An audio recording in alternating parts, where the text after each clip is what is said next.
Hey everyone, welcome to Lead Like You Mean It, people. Today we have a wonderful guest. We have Vivian. I always have problems pronouncing people's last names. So right now we have Vivian. Vivian is the owner of 701 Academy Road LLC. It's a property management business helping landlords build organized, compliant, and profitable rental operations. She brings over 28 years of senior federal leadership experience, including serving as a director of operations at HUD and leadership roles across the United States Department of State and Social Security Administration. Vivian, welcome to Lead Like You Mean It, people. So sweet to have you. Carla, first of all, thank you so much for having me on your show. I really appreciate your interest in my leadership and transition journey. And I can't wait to share some nuggets that I've learned along the way with you and your followers. I really appreciate your time. This is so exciting for me too, because I get to chat with you again. I always love our conversations and getting to know one another. So, yeah, thank Great. you. So, all the viewers like for you to share where you're tuning in from. We appreciate that, and we'll give you a shout out. So, Vivian, let's start off. Both of us work for the federal government, and both of us are no longer working for the federal government. Isn't that something? Isn't that something? I know. So I will say this also, Vivian. I say this to everyone. So we have questions. Connie, our producer, she does a great job of providing the questions. We may get through all of them. We may not. That's okay. All right. So let's We're start here off. to have fun. Yeah, that's right. So you spent nearly three decades in the federal leadership. What was the moment you knew it was time to transition into entrepreneurship? For me, it was family responsibilities. So I have right now, she's a 16 years old, and a 10-year-old. So I have two girls. So I transitioned out of the federal government last year. The position I was the director of operations in the Office of Field Operations at Housing and Urban Development. And I was living in Baltimore and commuting into DC. And that, when the changes in the administration happened and the call to bring everybody back into the office, was a decisive point for me and my family. And it took a lot of prayer and a lot of conversation. And I was there talking to my dad, who was like 87 at the time, 88. And I was like, Dad, I don't know, there's this opportunity for me to step away from this and just start something new. And he was like, I left the Dominican Republic in 1964 with $125 in my pocket. And I started a brand new life again. I had 5 kids and a wife. You can start again. Oh, wow. And that for me was like the kick in the pants that I needed to make my final decision. And it's been a great transition for me and my family. I purchased back in 2019, I had purchased a multi-unit property. We had returned back from an overseas deployment. I was working for the State Department. And actually, my employer was the Social Security Administration, but I got paid by the State Department. I was on what was called a limited non-promotional assignment. Okay. And I was the regional federal benefit officer for all of Central and South America and the Caribbean. And that started in 2013 and it ended in 2019. And when I returned back to the United States, I separated from my husband. I moved from a job that I wasn't really excited to leave into a position in an office that was in a lot of flux at the Social Security Administration. And I also needed to figure out where was I going to live, girl. Yeah. So I was talking to my family about, opportunity. We moved into an apartment because that was what we needed to do once we returned to the U.S. Quickly. That's what we could do quickly. And so I was talking to my cousin, and I was like, I'm thinking about purchasing a house. And she's like, you better not buy a single family home. I was like, what do you mean? And she's like, you're a single mom. You have 2 kids, and you need to be able to think about different income streams. Okay. And she goes, consider a duplex where you live in one and you rent out the other. And so I listened to her, and I started doing my research. She owns 10 doors, and she's, an advocate for women to become empowered in the real estate industry. And I started doing my research, and I'm like, okay, I found this house. And I called her. I was like, what do I do now? And she goes, go see it. And I'm like, okay. So I went to see it, and I'm like, okay. And I called my real estate agent, and he's like, I can't go out to see that house with you today. He's like, I'm doing something else, but I can go out and look at a house with you maybe on Monday. So I went out, I looked at it on my own, and it was funny because I was thinking my real estate agent at the time was like probably tired of me looking at houses, and now she's going on this thing, and she's gonna go look at a multifamily. It's like out of the normal because you were looking at all these single family homes. And so I went and I looked at it, and I'm like, okay, this is doable. It had 2 structures. One had 3 bedrooms, 3 units, 3 apartments. And then one was a single home on its own. And I'm like, okay, this might be too much. So I call her back, and she's like, you can do this. Mm-hmm. She's like, is it within your budget? I was like, yeah. And I'm like, so she goes, next thing you have to do is bid on it. How do I do that? She's like, call your real estate agent. And who was this person again? My cousin. Wow. So she was very knowledgeable. Okay. She's very knowledgeable. And she has done this several times already. And so I went and I called my real estate agent. I'm like, I want to put a bid on it. And he's like, okay, we'll go see it Monday. We went to see it Monday, and he comes back and he says, wow, you did good. That has a lot of potential. I'm like, okay. Right. Good. So off the bat, I was able to secure not a duplex, but a fourplex.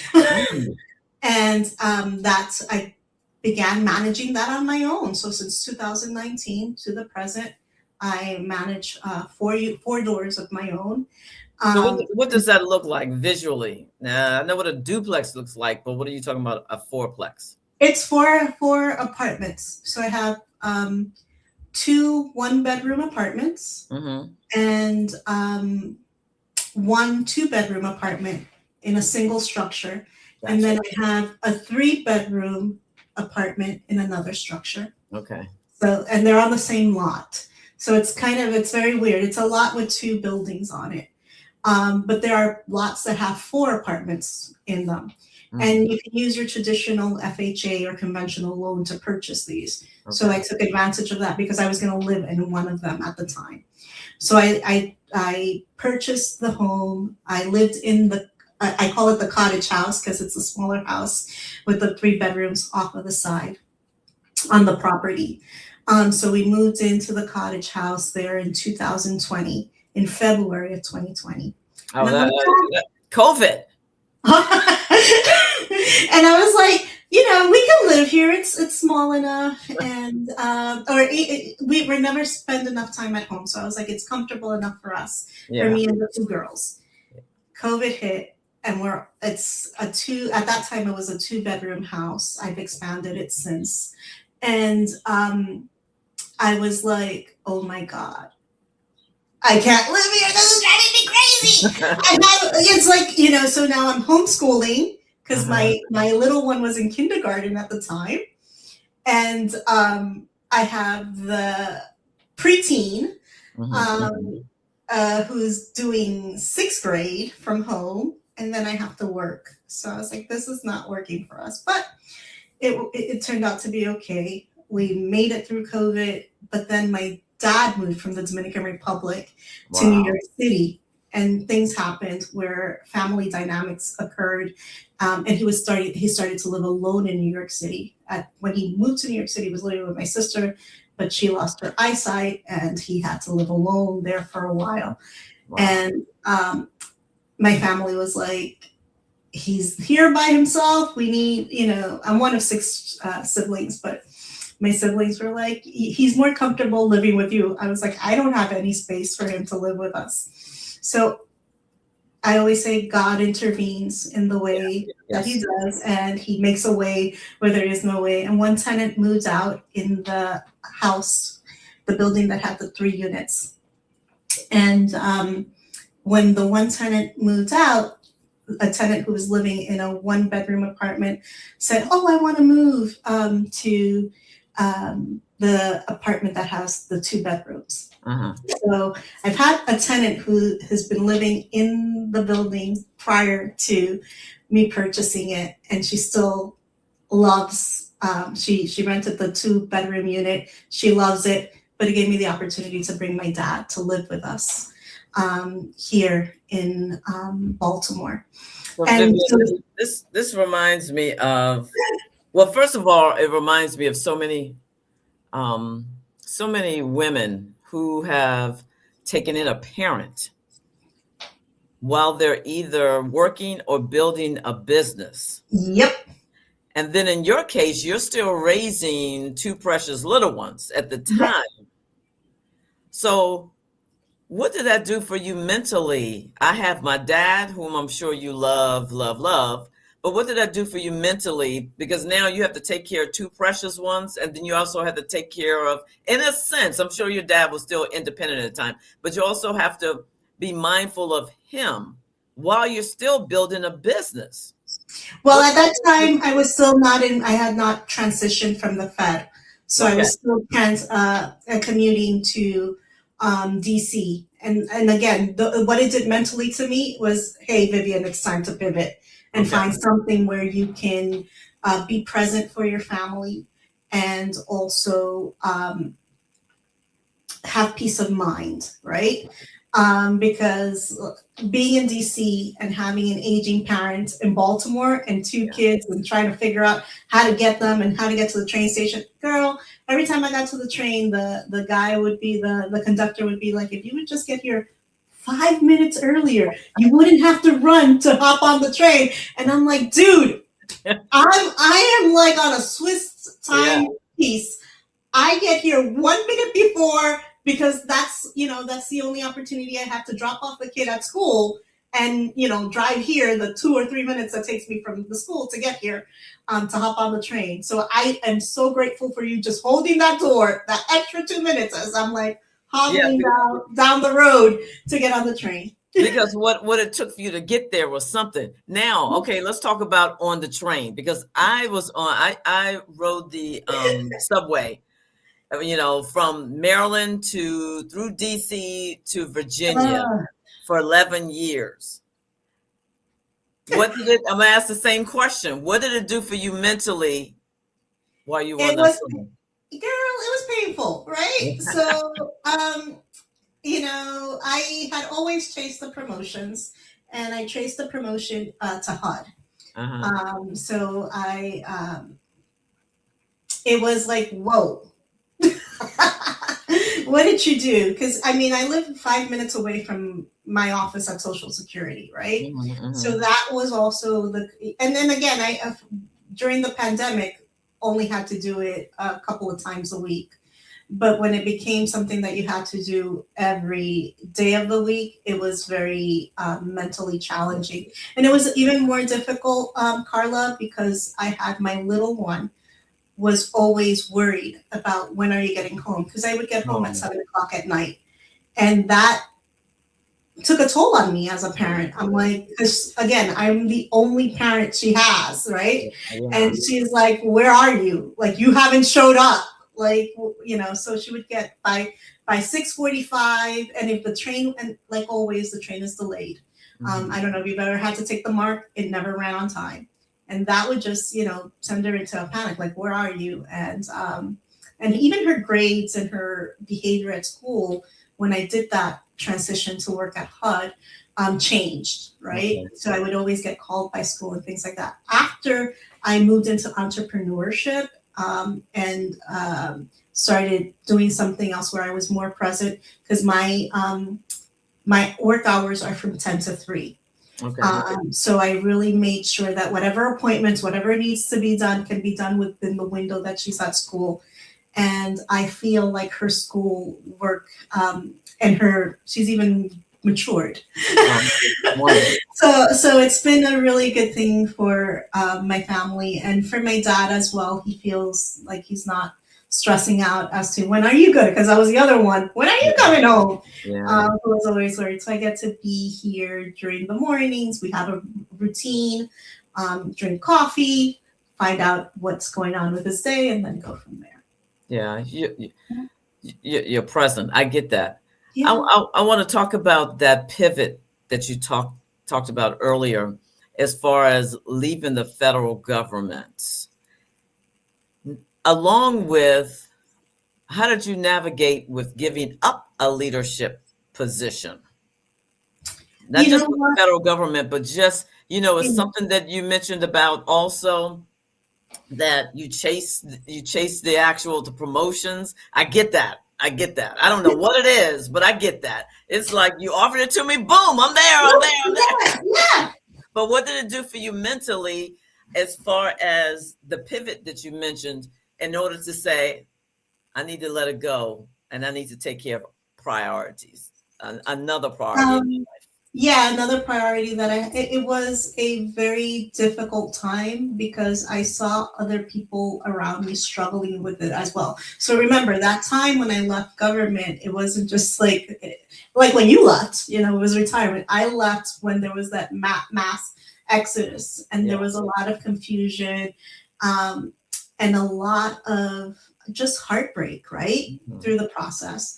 For me, it was a little bit different because I've always, for the last couple of years when I purchased my multi-unit, I had been preparing to exit. I just thought I had more time for that exit. Yeah. It wasn't going to be so soon. So I was mentally prepared already for the pivot. But it was interesting because I had to go through that moment of mourning, that loss. And I was talking to someone about how do you mourn the loss? And she's a coach. And she was telling me, well, you can write things down and just burn it. Like that is a chapter in your life. I'm like, I'm not crazy about burning stuff.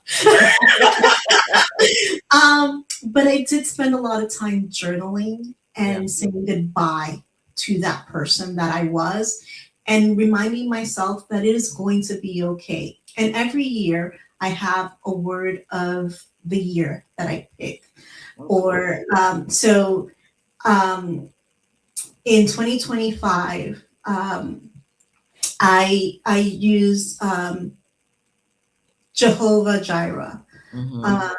God will provide. Wherever he leads, he will provide. And I held myself to that. Wow. The year before that was I'm enough, because I was splitting myself in 20 different ways. And I needed, but that year for me, my word, and it was even before I decided to retire, it was God, wherever God leads, he will provide. And so I held on to that faith. And that's what helped me mentally with this transition. But it's scary. And I transitioned before, right? So I transitioned from one agency to another. I transitioned from one country to another. Yeah. I moved to Costa Rica. I didn't know anything about Costa Rica or the people. And I didn't know anything about the job I was taking either. But wait a minute, there are federal jobs in Costa Rica. I must have missed that. So I was working for the Social Security Administration. I was a regional federal benefit officer for Central, South America, and the Caribbean. And I was stationed out of the U.S. Embassy in San Jose. Okay. And that's where my office was. And I managed 3 offices from there. So I managed San Jose, the office, the federal benefit unit office that was in Buenos Aires, Argentina, as well as the one in Santo Domingo, Dominican Republic, which is the country where my parents were born. And from there, we managed all of about 40 countries and U.S. citizens who received federal benefits, not only from the U.S. Social Security Administration, but as well from the Railroad Retirement Board, OPM. We had Medicaid and Medicare services. And we also had the Department of Labor. Their workmen's compensation program fell under our umbrella. And it was funny because when I moved into the job, I didn't realize that the largest OPM recipients outside of the United States were in Panama. Wow. As a result, because the Panama Canal was owned by the United States, and the people who worked there were U.S. Employees. So it was like, so not only did I have to learn a lot about Social Security, I also had to learn a lot about the OPM retirement system, as well as the workmen's compensation system to provide adequate support. Wow. Okay. We've got a few more minutes. I want to talk about, our producer Connie always talks about a mompreneur.